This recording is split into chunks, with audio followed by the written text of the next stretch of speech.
retenir sa respiration pendant 10 secondes. 10 secondes. Tout en forçant. Je pense pas que c'est bon pour toi.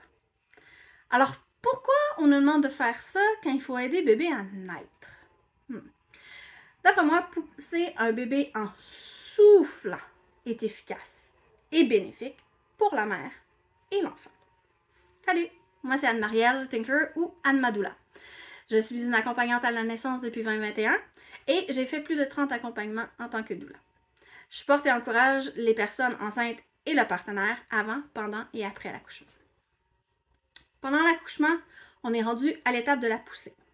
Donc la dilatation est complète et les contractions poussent bébé vers l'extérieur. La future maman, elle peut encourager la poussée automatique en poussant elle-même et en contractant ses abdominaux, ses muscles ici. Elle est souvent, hélas, encouragée à bloquer sa respiration et elle devient toute rouge tomate en forçant beaucoup du visage. Une alternative qui est plus naturelle et qui est plus douce, en fait, de pousser, c'est de pousser en soufflant.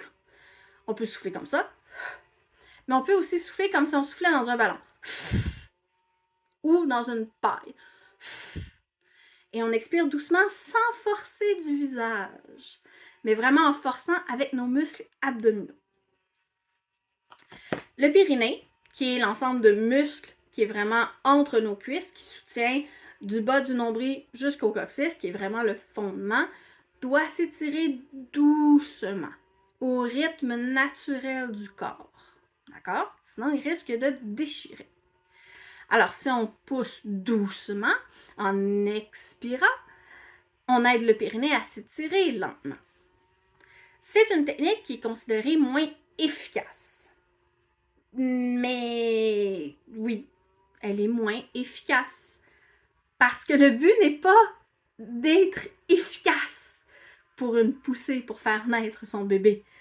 Le but, c'est de suivre le rythme des contractions, le rythme biologique du corps de la femme et de donner le temps de faire doucement naître son bébé.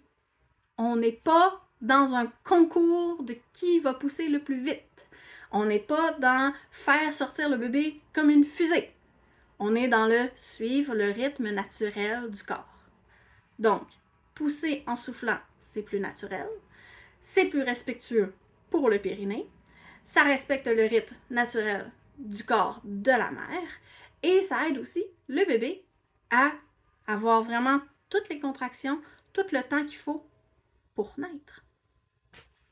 Si ça vous a intéressé et peut-être piqué votre curiosité, vous pouvez faire un petit j'aime et un petit abonnement. J'ai plein d'autres trucs comme ça. Et puis, j'ai aussi un guide qui s'appelle Sauve ton périnée. C'est un petit outil qui est 100% gratuit, donc je vais mettre le lien dans la description. Bonne journée!